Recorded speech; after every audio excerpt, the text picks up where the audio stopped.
Hey guys, how's it going? How to check compatibility for iOS 18.1.1 on your device. So if you want to know that you're going to be able to basically get the iOS 18 update, go ahead to the settings and go ahead to the general. The first sign is you're going to go ahead to the software update.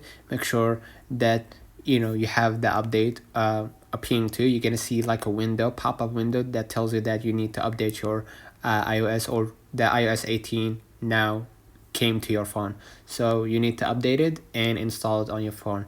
If you didn't see it, go back to your screen and make sure that you go to this article by typing iOS 18 compatibility, and you're gonna see right here which iPhones will support the iOS 18: iPhone XX, XS, and XS Max, XR, 11, 11 Pro, 12, and 12 Mini. You're gonna see the list goes on and on and on, right? You're gonna see iPhone 14, 15, iPhone SE, second generation and later, and iPhone 16, of course, and iPhone 15.